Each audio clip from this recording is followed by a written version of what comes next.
Narayanganj city corporation সহ নারায়ণগঞ্জ শহরে যে সমস্ত সেবামূলক প্রতিষ্ঠানগুলিতে আক্রমণ করা হয়েছে তা আমি মনে করি যে এটা একটা জঘন্যতম কাজ করা হয়েছে, নিন্দা এবং ধিক্কার জানাচ্ছি। আমি ঠিক বুঝতে পারলাম না যে এত আক্রোশ কেন তাদের, যেটা জনগণের টাকায় আমি এই সিটি কর্পোরেশন করেছি, সাধারণ মানুষের টাকায়। এখানে কিন্তু 100 কোটি টাকার উপরে আমার ট্যাক্সের টাকা, পাবলিকের টাকায় এই নগর ভবন করা। শুধু নগর ভবন না, চুনকা পাঠাগার, আমাদের দোয়েল প্লাজা এবং আমাদের যে বঙ্গবন্ধু উদ্যান যেটা ছিল, বঙ্গবন্ধুর মুরালটাকে যেভাবে ভাঙা হয়েছে, আগুন লাগানো হয়েছে, সবই এগুলো আমাদের নিজস্ব জনগণের টাকায় করা ছিল। তো এই শহরের মধ্যে, নারায়ণগঞ্জের মধ্যে পাসপোর্ট অফিস সহ সেবামূলক প্রতিষ্ঠানগুলিতে যে আক্রমণ হয়েছে, এই সেবা বন্ধ করে দিয়ে কি বোঝাতে চাইলো আমার এখনও বোধগম্য নয়। এত হিংস্র রাজনীতির শিকার এই বাংলাদেশ কেন? এই দেশটা তো আমাদের সকলের।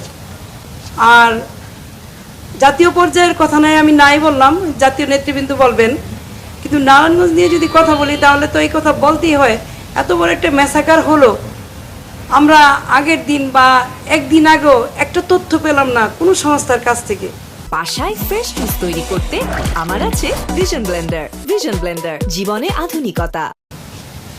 যাই হোক, ভবিষ্যতে এগুলি সব নিশ্চয় বের হবে কারা বা এই কাজগুলি করেছে। আমি আবারও বলতে চাই যে নারায়ণগঞ্জ সিটি কর্পোরেশনের প্রতি এত আক্রোশ কেন, সেটা আমি এখনও বুঝতে পারতেছি না কারা এটা করলো।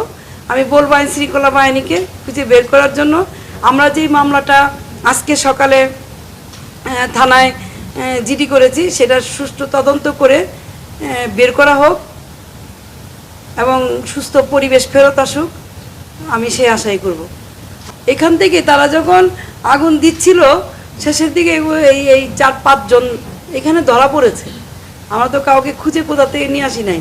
আমার প্রিমিসের ভিতরে আগুন দেওয়া অবস্থায় এবং মানুষকে মারধর করা অবস্থায় আমরা তাদেরকে এখানে ধরেছি এবং তাদেরকে ধরে আমরা পুলিশের কাছে দিয়েছি, নারায়ণগঞ্জ থানায় দিয়েছি। ক্ষয়ক্ষতির পরিমাণে আমরা একদম এক্স্যাক্টলি এই মুহূর্তে বলতে পারবো না, তবে রাফলি যেটা আমরা করেছি, আমাদের তারকা একটা প্রতিষ্ঠানকে আক্রমণ করা হয়েছে। এখানে প্রায় 40 থেকে 50 কোটি টাকার উপরে হবে, বা হয়তো আর কম বেশি হতে পারে, আমার ইঞ্জিনিয়াররা এস্টিমেট করতেছে, কিন্তু আমরা এটা রাফলি একটা ধারণা করতে পারি। আমি আবারও একই কথা বলবো যে এই বিল্ডিংটা নারায়ণগঞ্জ শহরের মধ্যে দেখার মতো একটা বিল্ডিং। এটা আপনারাই বলেছেন, জনগণই বলেছেন এবং জনগণের টাকায় করা হয়েছে। এই বিল্ডিংয়ের প্রতি এত কেন আক্রোশ, গাছপালার প্রতি কেন এত আক্রোশ? আপনারা দেখেছেন যে এই জাপান থেকে যে গাছগুলি আমাদের দেওয়া হয়েছিল, চেরি ফুলের গাছগুলি, সেগুলি পর্যন্ত টেনে তোলা হয়েছে, সবগুলি টপ ভেঙে ফেলা হয়েছে এবং চুনকা পাঠাগারকে 2 বার আক্রমণ করা হয়েছে, বৃহস্পতিবার এবং শুক্রবার। পাশের বিল্ডিংটাকেও আমাদের ভাঙা হয়েছে। এই সব কিছু মিলিয়ে যে আক্রোশটা শুধু কি এই আমাদের সিটি কর্পোরেশন কর্তৃক নির্মিত বিল্ডিংগুলির প্রতি, না আমার প্রতি, না কি বুঝলাম না। তবে আমি অনুরোধ করব যে এই ধরনের রাজনীতি, এই ভাঙচুর, হত্যা, দেশের সম্পদ যারা বিনষ্ট করে তারা তো দেশপ্রেমিক হতে পারে না। ঢাকা শহরের যে ঘটনা ঘটিয়েছে ঢাকা নারায়ণগঞ্জের আশেপাশে, এটা কোনো মানুষের কাজ হতে পারে না। এইভাবে দেশকে অচল করে দিয়ে কারা দেশপ্রেমিক হতে চায়, এটাই দেশবাসীর কাছে প্রশ্ন।